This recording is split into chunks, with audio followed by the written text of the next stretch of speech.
Hi friends. I'm confined to home this week because of COVID. I've been exposed so many times, I'm surprised it took this long for me to get it, but I guess it's my turn. I don't feel great, but it could be a lot worse. When I was a kid, my mom and dad and sister and I would go camping with my aunt and uncle and cousins for a week in the summer in Tennessee. And we were there when Elvis died. I remember my cousin and I overheard someone talking about it, and she said, "I've got to go tell my mom," because her mom was a big Elvis fan.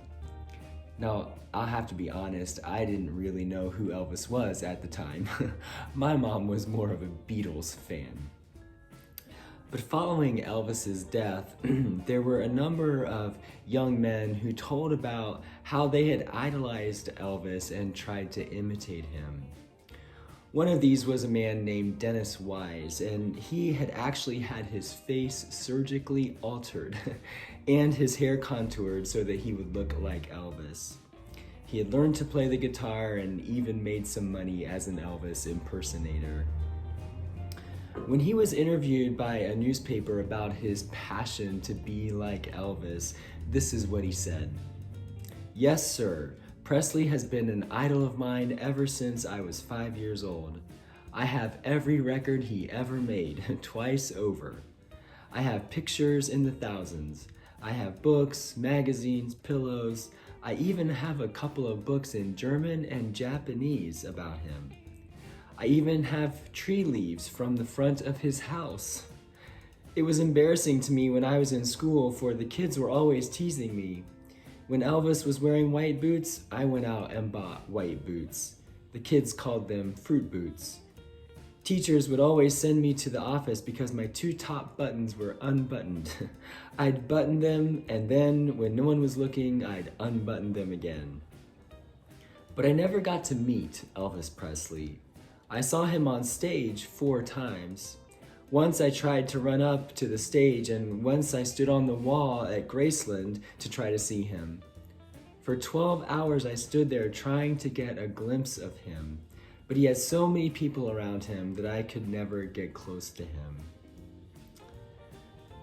Dennis Wise admired, even idolized, the king of rock and roll, but always from afar. He could never get close to him. You know, we never have that problem with the King of Kings. No matter how many people may surround Jesus, there's always room for you because you are his friend. In the Gospel of John, Jesus says, "I do not call you servants any longer, because the servant does not know what the master is doing. But I have called you friends, because I have made known to you everything that I have heard from my Father."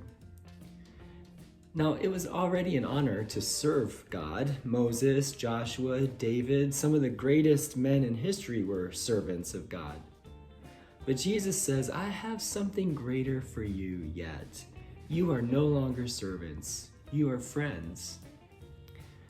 In the courts of the Roman emperors and the Eastern kings, there was a very select group of people called the Friends of the King, or the Friends of the Emperor.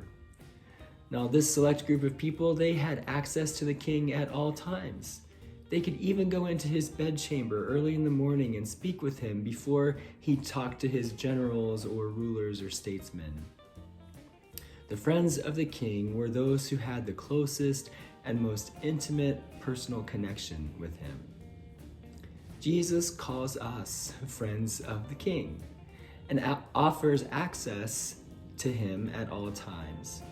And so that means we no longer have to gaze longingly at God from afar. We're not like servants who have no right to enter into the presence of the master.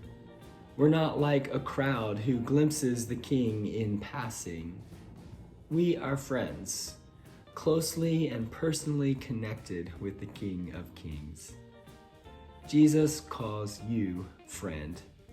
Take his hand, feel his embrace, and be assured that his love is greater than any failure, mistake, pain, or problem that you may experience. Thanks for listening. I'll see you again next week.